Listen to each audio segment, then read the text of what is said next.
जो भरना है वो कैसे आपको फॉर्म भरेंगे। फिजिकल होगा, फिजिकल के इसका एग्जाम पैटर्न क्या है, प्रोसेस क्या है, सैलरी क्या है।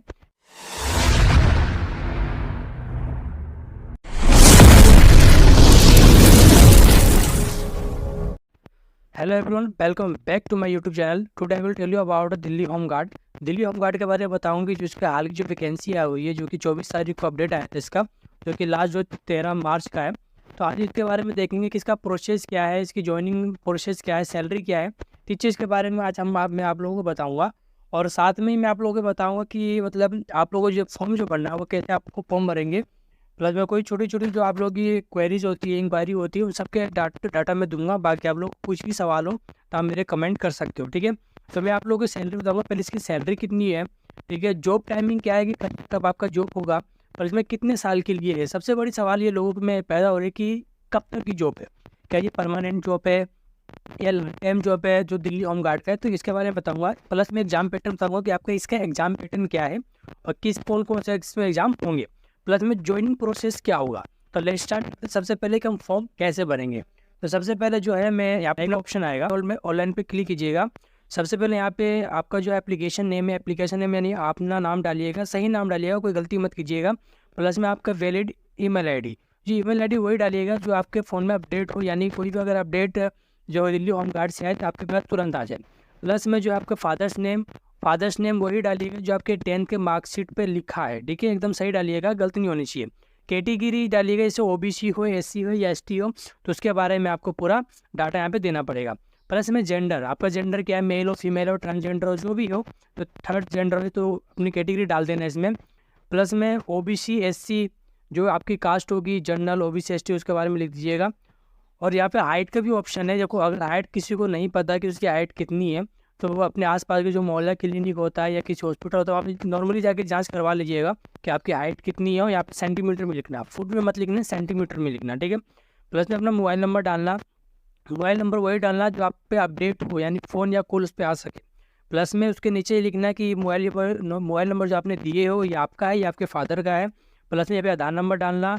प्लस में अगर आप एक्स सर्विसमैन हो, यानी किसी भी गवर्नमेंट जॉब में आप काम करते थे, छोड़ दिए हो या छूट गया है, तो उसमें आप डाल सकते हो कि आप कौन सा काम करते थे। प्लस में अगर आप CAPF का अगर आप फोर्स भी हो तो उसमें भी आप डाल सकते हो। अपना डेट ऑफ बर्थ डाल दीजिएगा।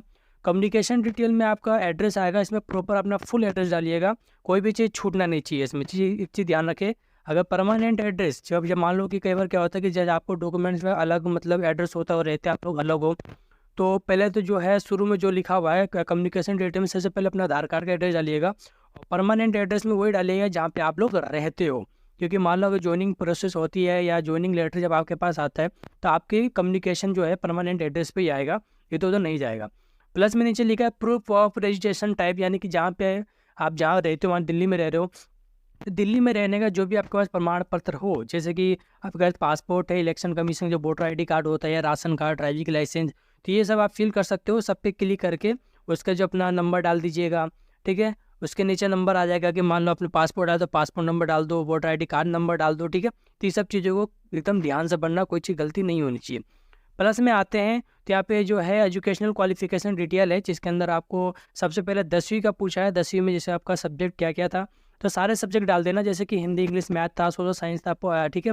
और आपका ये संस्कृत था, जो भी था, या किसी का इंग्लिश होगा, तो जो भी था इसमें डाल दीजिएगा। प्लस में बोर्ड यानी CBSE से बोर्ड, अक्सर दिल्ली में CBSE होती है, ठीक है। प्लस में रोल नंबर इसमें है डालना पड़ेगा आपको, ईयर डालना पड़ेगा और मार्क्स डालना पड़ेगा, ठीक है। वही 10th का भी ऐसे ही है और 12th का भी डालना है। ग्रेजुएशन कर रखे हो तो डाल देना, वरना इसको छोड़ देना, स्किप कर देना, कोई दिक्कत नहीं है। पीस में लिखा है बोनस मार्क क्लेम, यानी कि अगर आपने कुछ जैसे कि आपने सर्टिफिकेट ले रखे हो, NCC का हो गया या एडवांस किसी ने कोर्स कर रखा है, तो उसका आपको बोनस मार्क्स इसमें मिल सकता है। तो अगर NCC कर रखे हो तो NCC डाल देना, या कोई एडवांस कोर्स कर रखे हो वो डाल देना। अगर होम गार्ड का पहले वॉलंटियर थे, अब छोड़ दिए हो, तो वो भी डाल देना, क्योंकि आपको बोनस मिल सकता है, इतनी अच्छी खासी छूट मिल जाएगी। प्लस में अगर सिविल डिफेंस का अगर आप लोग वॉलंटियर हो तो सिविल डिफेंस का डाल देना। लेकिन इसमें एक चीज़ है कि इसमें कम से कम 2 साल का आपके पास एक्सपीरियंस होना चाहिए। यही नहीं कि आपने सिविल डिफेंस ज्वाइन किया और अचानक छोड़ दिया, तो ऐसा नहीं होगा। आपको कम से कम 2 साल की जो है उसमें एक्सपीरियंस होना कंपलसरी है। उसके बाद नीचे अपना फ़ोटो है, अपना फ़ोटो डालिएगा एकदम क्लियर में, आप नाम और अपना डेट जरूर डाल देना, क्योंकि ज़रूरी होता है, उससे पता रहता है कि ये हाल के अपना फ़ोटो है। प्लस में नीचे आते तो अपना ये अपना सिग्नेचर आता है, सिग्नेचर क्लियर होना चाहिए, साफ होना चाहिए, और इसमें लिखा भी है कितने से कितने केबी तक का होना चाहिए। तो कम से कम 10 से लेकर 50 केबी के बीच में वो होना चाहिए। प्लस में अपना जो है लेफ्ट हैंड का जो थंब होता है, उसको जो अंगूठा जो लगाते हैं वो इसको लगाना ज़रूरी है। तो इसके लिए आप जो इंक पोर्ट आता है वो ब्लू हो गया या ब्लैक हो गया, उससे आप लगा सकते हो। बाकी आप रिव्यू करके आप इसको ये सबमिट हो जाएगा, ठीक है। तो इस चीज़ का आप लोग ध्यान रखिएगा। तो अब सवाल यहाँ पे यह आ जाता है कि भैया इसकी सैलरी क्या होगी, ठीक है। तो सैलरी देखो इसमें उतना खास नहीं बताया गया, लेकिन फिर भी कहा गया कि 25 प्लस होगी, यानी 25,000 प्लस आपकी सैलरी हो सकती है। अब आगे पीछे भी हो सकता है, कुछ अलाउंस शायद मिले नहीं मिले उसका नहीं पता, लेकिन 25 प्लस आपकी सैलरी होगी। प्लस में जॉब कितने टाइम का, तो अभी जो मतलब अपडेट आया है इसके हिसाब से जॉब जो है सिर्फ 3 साल के लिए है, और 2 साल आगे बढ़ा सकते हैं वो लोग, लेकिन 3 साल मान के जो कि 3 साल के लिए आपकी जॉब होने वाली है अगर आपकी लग जाती है। तो एग्ज़ाम पैटर्न क्या है, तो देखो सबसे पहले इसमें फिजिकल होगा। फिजिकल के बाद जो है कि रिटर्न एग्जाम होता है, तो रिटर्न एग्जाम होगा, लेकिन रिटर्न एग्जाम में क्या क्या सब्जेक्ट है उसके बारे में कोई डाटा नहीं है, क्योंकि जब फिजिकल हो जाता है तो उसके बाद जो है उसका सिलेबस आपके पास आ जाएगा। तो पहले सबसे मेन है दौड़ कंप्लीट करना है, जो कि दौड़ दिया है 6 मिनट में 1600 किलोमीटर, सॉरी 1600 मीटर, 1600 मीटर दौड़ना आपको 6 मिनट में 16 मीटर दौड़ना है। तो अब कैसे दौड़ोगे उसके लिए आप तैयारी करते रहना। प्लस ज्वाइनिंग प्रोसेस क्या है, सिम यही है, जब आप दौड़ के आपकी कंप्लीट हो जाएगी तो एग्जाम होगा, एग्जाम पैटर्न होगा, फिर फिजिकल होगा आपका। फिजिकल में जो आपका मतलब पूरी बॉडी चेकअप होती है, हाइट चेक होगा, सब कुछ चेक होगा उसमें। उसके बाद जो है आप अगर सब कुछ क्वालिफाई कर जाते हैं तो फाइनली आपकी ज्वाइनिंग में हो जाएगी। ये पूरा प्रोसेस है, इस प्रोसेस से आप गुजरना। बाकी फॉर्म जो मैंने बताया उस हिसाब से भर लेना। बाकी आपको जो लिंक है मेरे डिस्क्रिप्शन में मिल जाएगा। बाकी अगर कोई भी किसी इंक्वायरी हो तो प्लीज़ मुझसे पूछ लेना, और जल्द से जल्द भर लेना, क्योंकि अगले महीने यानी मार्च 13 तारीख इसका लास्ट डेट है। बाकी इसको ध्यान रखना। जब तक के लिए जय हिंद, जय भारत।